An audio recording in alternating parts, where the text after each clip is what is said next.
আজ থেকে প্রায় ১০০ বছর আগে ১৯২৫ সালের জানুয়ারি মাসের এক শীতের সকাল আমেরিকার কেন্টাকি রাজ্যের এক অচেনা গুহার অন্ধকারে নেমে যায় এক তরুণ অভিযাত্রী ফ্লয়েড কলিন্স। গুহার পথ এতটাই সরু ছিল যে সেখানে ঢুকতে হলে মাটির সঙ্গে গা ঘষে হামাগুড়ি দিতে হতো। হাতে ছিল শুধু একটা ছোট্ট লণ্ঠন আর বুকে ছিল এক অদম্য কৌতূহল। গুহার শেষ প্রান্তটা দেখতেই হবে। অন্ধকারের ভেতর এগিয়ে যেতে যেতে তিনি পৌঁছে গেলেন এক ঝলমলে ক্রিস্টাল চেম্বারে, যেখানে দেওয়ালগুলি হীরের মতো চকচক করছিল। এবার সেই দরিদ্র ছেলেটি ভেবে নেয় এই আবিষ্কারই তাকে বিখ্যাত এবং ধনী করবে, কিন্তু ভাগ্যের লেখা ছিল অন্য কিছু। ফিরে আসার পথে হঠাৎ লণ্ঠনটা পিছলে যায় আর গুহা ডুবে যায় এক গভীর অন্ধকারে। মাটির প্রায় ৫৫ ফুট নিচে এক পাথরখণ্ড এসে চেপে বসে তার পায়ের উপর। ফ্লয়েড প্রাণপণে চেষ্টা করে নিজেকে মুক্ত করতে, কিন্তু সরু ফাঁকের সেই পাথর এক চুলও নড়েনি। তিনি চিৎকার করে সাহায্য চাইলেন, কিন্তু তার আর্তনাদ হারিয়ে গেল ঠান্ডা পাথরের দেওয়ালে। ভেতর থেকে ধীরে ধীরে জল চুইয়ে পড়ছিল, আর সেই অন্ধকারে শুরু হলো একজন মানুষের শেষ লড়াই, জীবন আর মৃত্যুর মাঝে এক নীরব আর্তনাদ। এরপর ফ্লয়েড কলিন্সের সঙ্গে যা ঘটেছিল তা শুনলে আপনার বুকের ভেতরটা হিম হয়ে যাবে। হয়তো চোখের কোণায় আসতে পারে এক বিন্দু জল। তাই ভিডিওটি সম্পূর্ণ দেখার অনুরোধ রইল। আর নতুন বন্ধুরা অবশ্যই পাশে থাকা সাবস্ক্রাইব লেখাটি প্রেস করে বেল আইকনের অল অপশন সিলেক্ট করুন। ১৯২০-এর দশকে আমেরিকায় যেন এক অদ্ভুত প্রবণতা দেখা দিয়েছিল। মানুষ তখন মাটির নিচে লুকিয়ে থাকা সুড়ঙ্গ বা গুহা খুঁজে বের করতে পাগল প্রায় হয়ে পড়েছিল। কেউ কেউ নিজের খামারের জমি খুঁড়ে দেখত সেখানে কোনো সুড়ঙ্গ লুকিয়ে আছে কিনা। যার ভাগ্যে এমন কোনো সুড়ঙ্গ মিলত সে তখন ভাগ্যবান গণ্য হতো, কারণ সেই সময় গুহা মানেই ছিল ট্যুরিস্ট স্পট। যে জমিতে সুড়ঙ্গ থাকতো তার মালিক টিকিট কেটে মানুষকে দেখাতো সেই গুহা। গুহা যত বেশি প্রাকৃতিক আর সুন্দর হতো, মানুষ তত বেশি টাকা দিতে রাজি থাকতো তা দেখতে। আর এই ব্যবসা তখন আমেরিকায় জমজমাট হয়ে পড়েছিল। এই সময়েই এক তরুণের স্বপ্ন জন্ম নেয়। তার নাম ফ্লয়েড কলিন্স। তারও ইচ্ছে ছিল একটা নিজস্ব সুড়ঙ্গ থাকবে, যা থেকে আয় করে সে পরিবারের আর্থিক অবস্থাটা একটু ভালো করতে পারবে। ফ্লয়েড তার ভাইকে নিয়ে তাদের পুরো খামারের জমি খুঁড়ে ফেলে, আর ভাগ্যক্রমে সত্যি তারা একটি গুহা খুঁজে পায়।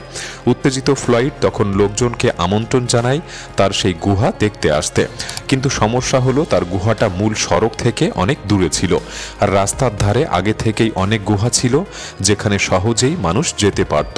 ফলস্বরূপ কেউ ফ্লয়েডের গুহা দেখতে আসতো না। এই সমস্যার সমাধান খুঁজতে ফ্লয়েড এক নতুন বুদ্ধি বার করে। সে ভাবে কেননা রাস্তার ধারের কোনো গুহা মালিকের সঙ্গে অংশীদারিত্ব করা যায়। তখন সে এক গুহা মালিকের সঙ্গে দেখা করে এবং প্রস্তাব দেয় সে তার গুহার দেখভাল করবে এবং যারা দেখতে আসবে তাদের গাইড হিসেবে গুহা ঘুরিয়ে দেখাবে। গুহার মালিক ফ্লয়েডের প্রস্তাবটা পছন্দ করে, কারণ এতে তার নিজের কোনো ঝামেলাই থাকবে না, আর ফ্লয়েডই তার গুহার যত্ন নেবে এবং দর্শনার্থীদের দেখাবে। ফ্লয়েড গুহার মালিককে বলেছিল, আমি পুরো সুড়ঙ্গটা ঘুরে দেখব, যাতে মানুষকে দেখানোর সময় কোনো বিপদে না পড়ি। তারা দুজনেই জানতো সুড়ঙ্গের এক জায়গায় আছে টার্নড অ্যারাউন্ড রুম, যার পর আর কেউ যেতে পারে না। তখনকার সময় মানুষ বেশি টাকা দিত ক্রিস্টাল কেভ দেখতে, যে গুহা চুনা পাথরে তৈরি এক অপূর্ব গুহা, যার মধ্যে লুকিয়ে থাকতো হাজার হাজার বছরের গঠিত এক প্রাকৃতিক বিস্ময়। একদিন ফ্লয়েড হাতের লণ্ঠন নিয়ে সেই সুড়ঙ্গে ঢুকে পড়ল অনুসন্ধানে, কিন্তু সে জানতো না এই যাত্রাই তার জীবনের সবচেয়ে ভয়ঙ্কর লড়াই হয়ে উঠবে। যেভাবেই হোক সে এই গুহায় প্রবেশ করে, কিন্তু ফিরে আসার পথে ঘটে যায় এক ভয়ঙ্কর বিপদ। তার পায়ের উপর একটি পাথর আটকে যায়, আর সে অন্ধকার গুহায় চিৎকার করে সাহায্য চাইতে থাকে। পুরো ২৪ ঘন্টা কেটে যায়, ফ্লয়েড সেই সরু সুড়ঙ্গে বন্দী অবস্থায় পড়ে থাকে। পরদিন সুড়ঙ্গের মালিক ও তার ছেলে সেখানে আসে। ছেলেটি সুড়ঙ্গের মুখে ফ্লয়েডের কোট আর টুপি দেখতে পায়। তারা বুঝে যায় ফ্লয়েড নিশ্চয়ই এর ভেতরে আটকে পড়েছে। গুহার মালিক চিৎকার করে তাকে ডাকেন, কিন্তু কোনো সাড়া মেলে না। শেষে তিনি আরও ভেতরে গিয়ে আবার ডাকেন, এবং এবার সরু ফাঁকের ভেতর থেকে ভেসে আসে ফ্লয়েডের কষ্টভরা কণ্ঠ, আমাকে বাঁচাও। তিনি তৎক্ষণাৎ ফ্লয়েডের পরিবারকে খবর দেন। ফ্লয়েডের ভাই ভাই হোমার কলিন্স গুহায় ঢুকে উদ্ধার অভিযান শুরু করে। সংকীর্ণ সেই পথ পেরোতে তার কয়েক ঘন্টা লেগে যায়। অবশেষে সে ফ্লয়েডের কাছে পৌঁছে তাকে এক টুকরো স্যান্ডউইচ আর কিছু কফি দেয় এবং ভাবতে থাকে কিভাবে ভাইকে এই জায়গা থেকে মুক্ত করা যায়। হোমার দেওয়ালটিকে চওড়া করার পরিকল্পনা করে, তাই একটি ছেনি আর হাতুড়ি নিয়ে সুড়ঙ্গে ঢুকে দেওয়াল ভাঙতে শুরু করে, কিন্তু বারবার আঘাতে দেওয়ালে ফাটল ধরে আর ভয় তৈরি হয় যে গুহা ধসে পড়লে ফ্লয়েড চাপা পড়ে মারা যাবে। এভাবে টানা 46 ঘন্টা কেটে যায়। ফ্লয়েড এতটাই সরু জায়গায় আটকে ছিল যে শরীর ঘোরানোরও কোনো উপায় ছিল না। হোমারের মনোবল ইতিমধ্যে ভেঙে যেতে থাকে আর গুহার পাশে হাইওয়ের ধারে বিশাল ভিড় জমে যায়। সবাই তাকে সাহায্য করতে চাইলেও যেই গুহার সরু ফাঁকটা দেখত ভয় পেয়ে তারা ফিরে যেত। ফ্লয়েড তখন প্রায় 71 ঘন্টা ধরে সেই অন্ধকার সুড়ঙ্গে বন্দী রয়েছে। তার ছোট ভাই হোমার ছাড়া আর কেউ সাহস পাচ্ছিল না সেই 9 ইঞ্চি সরু ফাঁকে ঢোকার। এই সময় এক সাংবাদিক, যিনি সত্যিকারের এক অনুসন্ধানী ছিলেন, তিনি ফ্লয়েডের সাক্ষাৎকার নেওয়ার জন্য নিজের জীবন বাজি রেখে গুহার ভেতরে ঢুকে পড়েন। তিনি পাথরের ধারালো ফাঁক পেরিয়ে পৌঁছে যান ফ্লয়েডের কাছে আর কিছু কথাবার্তা রেকর্ড করে বাইরে ফিরে আসেন। পরদিন সেই সাক্ষাৎকার প্রকাশিত হয় পত্রিকায় আর মুহূর্তের মধ্যেই ফ্লয়েড কলিন্সের নাম ছড়িয়ে পড়ে গোটা আমেরিকায়, এমনকি বিদেশেও। হাজার হাজার মানুষ ভিড় জমায় গুহার পাশে। সবাই দেখতে চায় কিভাবে ফ্লয়েডকে বাঁচানো যায়। এমন একটা সময় আসে যখন ফ্লয়েড প্রায় 80 ঘন্টা ধরে আটকে আছে। উদ্ধারকর্মীরা পরিকল্পনা করে দড়ি বেঁধে ফ্লয়েডকে বাইরে টেনে আনা যায় কিনা। তার শরীরে দড়ি বাঁধা হয়, কিন্তু টান দেওয়া মাত্র পাথরটি তার পায়ে আরো চেপে ধরে। ফ্লয়েড যন্ত্রণায় চিৎকার করে বলে ওঠে, থামো, না হলে আমার শরীর দুভাগ হয়ে যাবে।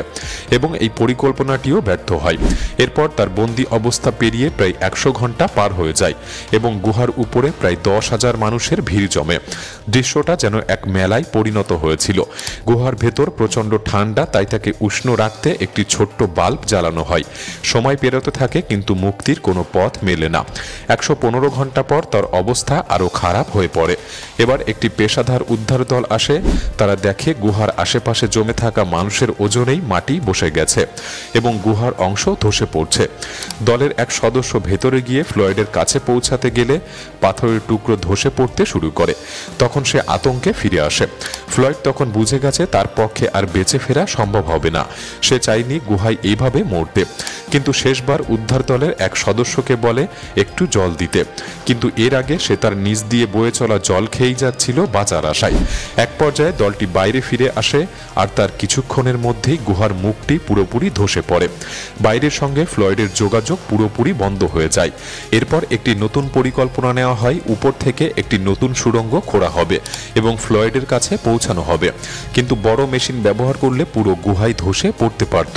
তাই সিদ্ধান্ত নেওয়া হয় হাতেই খোঁড়া হবে, যদিও এতে সময় লাগবে অনেক বেশি। হিসাব অনুযায়ী 30 ঘন্টা সময় লাগতে পারে, কিন্তু কে জানে ফ্লয়েড ততক্ষণ বেঁচে থাকবে কিনা। তার উষ্ণ রাখার জন্য লাগানো বাল্বের সাথে একটি রেডিও অ্যাম্প্লিফায়ার যুক্ত করা হয়েছিল। যখনই ফ্লয়েড নিঃশ্বাস নিত, আলো একটু করে কমে যেত। এতেই বোঝা যাচ্ছিল সে তখনও বেঁচে আছে। কিন্তু সময় ক্রমে গড়াতে থাকে। এখন ফ্লয়েড আটকে আছে 220 ঘন্টা ধরে। যে সুড়ঙ্গ 30 ঘন্টায় শেষ হওয়ার কথা ছিল তা খুঁড়তে লেগে যায় প্রায় 140 ঘন্টা, তবুও শেষ হয় না। ফ্লয়েড তখন ক্ষুধার্ত, দুর্বল আর জীবনের জন্য ক্রমশ যুদ্ধ চালিয়ে যাচ্ছে। 15 দিন পার হয়ে যায়। ফ্লয়েড তখনও জীবিত, কিন্তু হঠাৎ বাল্বটি নিভে যায়। তখনও কেউ জানে না সে বেঁচে আছে নাকি মারা গেছে। অবশেষে 18তম দিনে উদ্ধারকারীরা সুড়ঙ্গ তৈরির কাজ শেষ করে এবং ফ্লয়েডের কাছে পৌঁছায়। তার ভাই হোমার নিজে নিচে নামে আর দেখতে পায় ফ্লয়েড আর নেই। সে হারিয়ে গেছে জীবনের সঙ্গে তার শেষ লড়াইয়ে।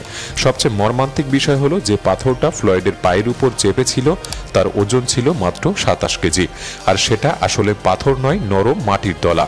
কিন্তু গুহা এতটাই সরু ছিল যে ফ্লয়েড সেই পাথরটা না সরাতে পেরেছিল না ভেঙে ফেলতে পেরেছিল।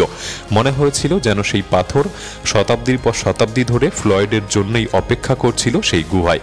ফ্লয়েড কলিন্সের এই গল্প শুধুমাত্র এক মানুষের মৃত্যু নয়, এটা এক অদম্য ইচ্ছাশক্তির আর মানুষের সীমাহীন অসহায়তার এক মর্মস্পর্শী কাহিনী। কমেন্টে আপনার মর্মস্পর্শী অনুভূতি লিখে জানাতে পারেন। ভিডিওটিতে একটি লাইক করতে পারেন, চ্যানেলটি সাবস্ক্রাইব করে রাখতে পারেন। তাহলে দেখা হচ্ছে পরবর্তী নতুন একটি এপিসোডে।